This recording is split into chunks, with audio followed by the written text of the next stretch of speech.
Estamos chegando para mais um programa conversando com Antônio Vecchi, que hoje tem o privilégio de receber Felipe Citó, um eminente homem de negócios do ramo imobiliário aqui do município de Montenegro, que vem conversar conosco sobre inúmeras atividades vinculadas a esse segmento econômico e também vamos tentar extrair, do Felipe como anda este importante segmento, que é o segmento da construção civil, que por onde normalmente acontece a retomada dos negócios na cidade. Felipe, é um prazer te receber para conversarmos sobre alguns assuntos atinentes ao ramo imobiliário, que é um ramo significativo e de grande representatividade econômica, normalmente no seio da cidade. Seja bem-vindo. Antônio, muito obrigado pelo convite, é uma honra aí conversar contigo e com teus telespectadores. E vamos lá para esse bate-papo aí e vamos construir um pouco mais. É verdade, né, Felipe?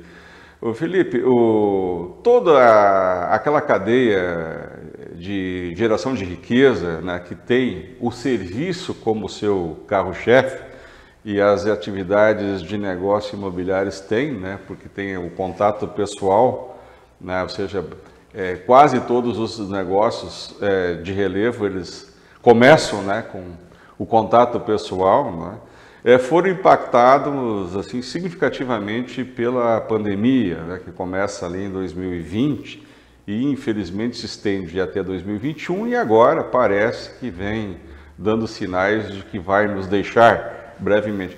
Como é que foram assim para você e para a sua equipe, a sua imobiliária ali, o convívio com a interrupção das atividades da noite para o dia, Felipe? Sim, foi algo que pegou acho que todo mundo de surpresa, Questão econômica aí, o Brasil, a gente vinha acompanhando, vinha dando uma reagida, E infelizmente isso pegou todo mundo de surpresa e fez com que brecasse totalmente todas as atividades, seja ela imobiliária, seja ela qualquer tipo de atividade, A não ser o ramo da saúde aí que acabou parando tudo.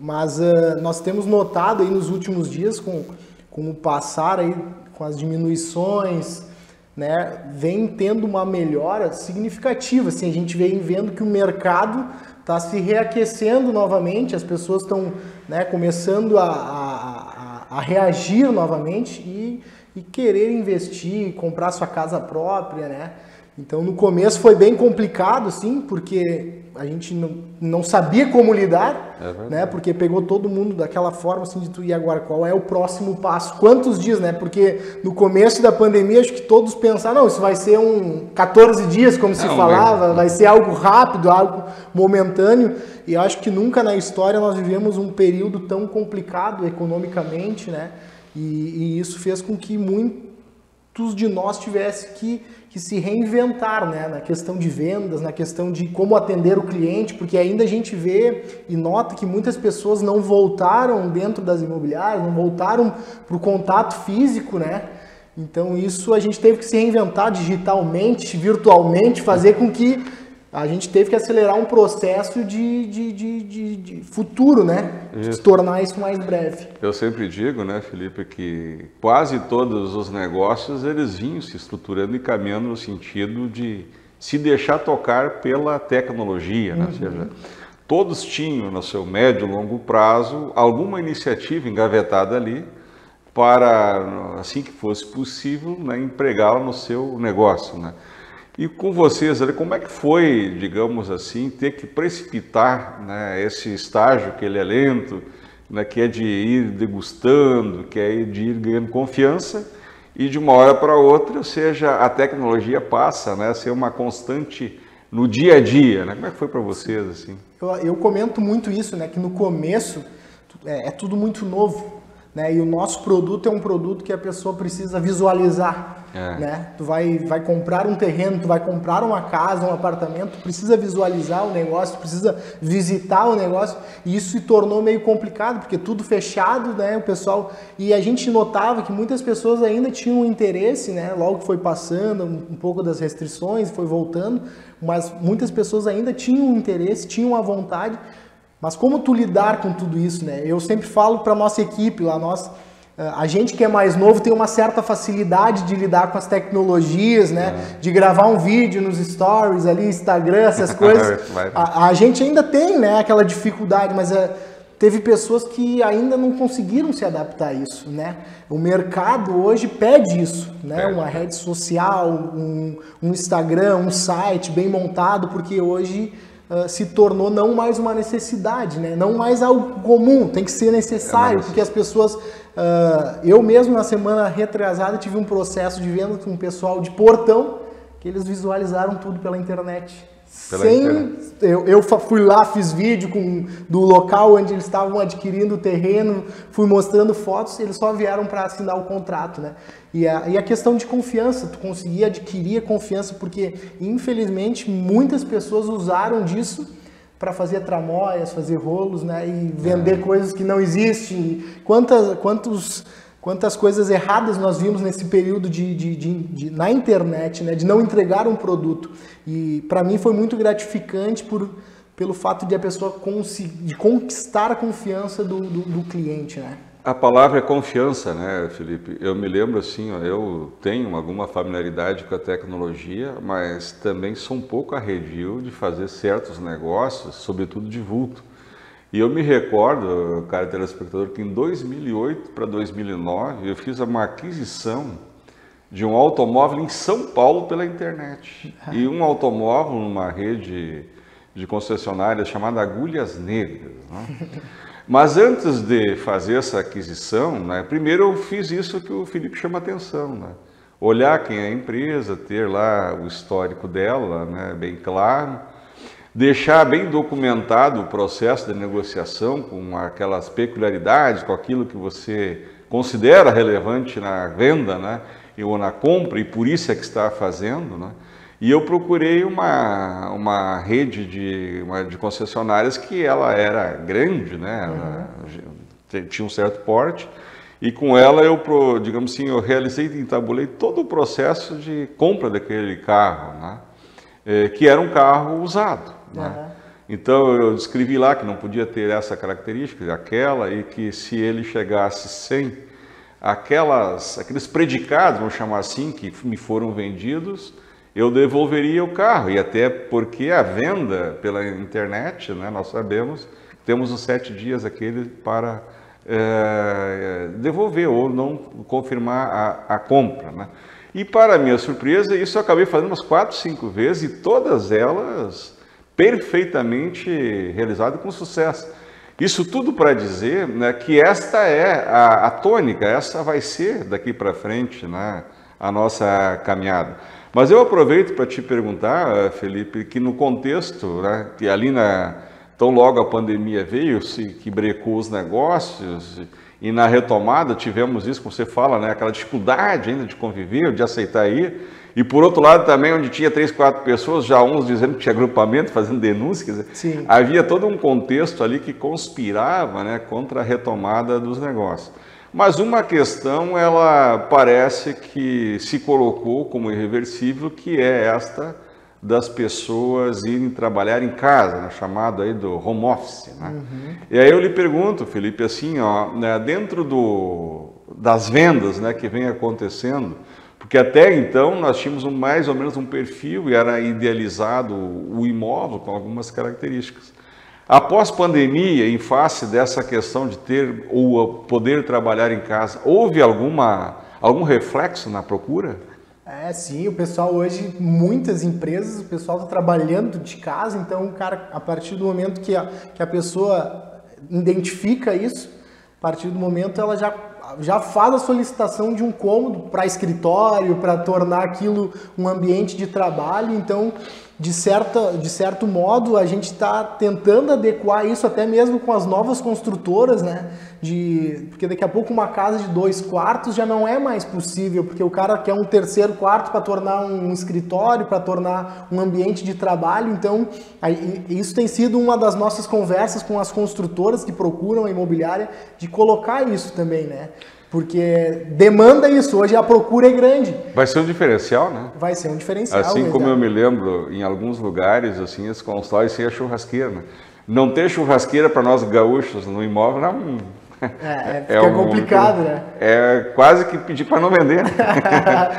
Isso é um requisito indispensável, né? Então você vê que, independente de empregada, e sobretudo o escritório, né, seja um local, uma terceira peça com alguma infraestrutura, então, para o sujeito poder se alojar e ali desenvolver suas atividades. Isso, então, hoje é um reclamo. O pessoal pede bastante, né? Até pelo fato de que a pandemia fez com que a gente teve que se acostumar a estar dentro de casa, né? Então, eu falo isso porque a minha esposa é arquiteta também. Então, a grande demanda que na pandemia nós tivemos foi essa questão de adaptar o ambiente da casa para tornar aconchegante, porque passava mais tempo dentro de casa do que fora, não podia sair, né? Então, acabou que as casas hoje pedem um pouco mais de aconchego, né? Porque a gente jamais presenciou algo parecido, de ficar aí talvez 90 dias recluso dentro de casa e o que tu vai fazer? Tem que ter algo dentro de casa que te chame a atenção, que te deixe à vontade, né? Felipe, eu sempre tive por hábito trabalhar muito, né? E sempre que eu busquei uma casa, um apartamento, para mim sempre tinha que ter um espaço, até o mais privilegiado era para o escritório. Eu precisava ter um local para guardar ali, botar uma escrivaninha, guardar livros, documentos e, digamos assim, ser quase que um segundo escritório. Sim. Então, não é só eu, assim, tem milhares de pessoas no país, né, que até não tiveram grande dificuldade de se adaptar, até porque a atividade que eu exerço, sobretudo os profissionais liberais, eles conseguiram e conseguem, né, realizar em casa ou fora do escritório uma parcela bem grande dos seus afazeres, dos seus negócios. Então, eles já conviviam com isso. Mas, para uma parcela significativa de pessoas que trabalhavam em empresas, né, foi uma novidade. Né? Pega a pessoa de surpresa, né? Pega de surpresa, você viu que você teve essa demanda aí, né, e que eu acho que ela vem para se incorporar às futuras plantas, aos futuros lançamentos. Eu acho que nós vamos ler lá também o escritório, né? Vai ser um diferencial daquele empreendimento. Você nota isso também? Hoje Montenegro está recebendo aí um empreendimento, 2 novos empreendimentos que já tem coworking dentro das torres dos apartamentos. Então, as construtoras já notaram essa demanda, estão fazendo os espaços coworking para que as pessoas tenham ali dentro do empreendimento um local mesmo para que ela possa trabalhar. Não quero trabalhar de dentro de casa, porque quem demanda aí, às vezes a pessoa que precisa de uma inspiração, o ambiente de casa fica meio complicado, tem o coworking, então é algo que as construtoras já estão aderindo também, né? Desce lá, deixa o filho no apartamento ou na casa, né, se isola, vai cumprir a sua jornada e depois retorna. Exato. É um espaço ali para fazer. E no mais aqui em Montenegro, né, qual é a tônica dos empreendimentos aqui? Como é que nós podemos classificar a Montenegro? Nós temos muitas obras em construção e o perfil dessas edificações, o que é? Classe média, média alta? É misto? Como é que é? Cara, eu tenho falado isso bastante para as pessoas. Montenegro tem tido um privilégio muito grande. Nós estamos no meio de polos comerciais grandes, né? Pega região metropolitana, Porto Alegre, Canoas, Novo Hamburgo, São Leopoldo. Então, o que as pessoas estão procurando muitas vezes não é morar numa cidade grande, mas é estar próximo de uma cidade grande. É verdade. Então, hoje Montenegro aí tem um futuro bem próximo, grandes empreendimentos de apartamentos, lotes de terreno, né? Temos também questão de condomínios fechados, que é algo que o pessoal tem procurado. Então a gente vê que hoje a grande procura é classe média alta, né? Tem ainda aquela classe média baixa, mas hoje até pelo poder aquisitivo da cidade se tornou algo classe média alta. A procura tem sido grande. Tem sido bem grande. Eu tenho transitado pelas ruas, eu vejo que é um mercado promissor ainda, né? A edificação de obras de padrão, digamos assim, para classe média, média alta, né? Parece que tem um mercado aí que talvez ele vá se colocar, né? Nós estamos hoje conversando aqui com o Felipe, né, sobre questões atinentes ao mercado imobiliário, né, dando uma imersão neste rico e pujante segmento econômico, como eu sempre pontuo e não posso deixar de pontuar, é por onde normalmente começam as retomadas dos negócios nas cidades, né? Nós temos ali um bom termômetro, né? Sobretudo porque ele emprega, né, aquele pessoal, digamos assim, que tem uma qualificação não tão robusta, né? Sim. Então encontra nesse segmento empresarial uma oportunidade ali de se empregar, enfim, né, de realizar a sua missão, que é de se autoprover e prover a sua família. Nós vamos a um breve break e retornamos em seguida com outras conversas atinentes à prospecção imobiliária, que eu queria dar uma aprofundada aqui com o Felipe.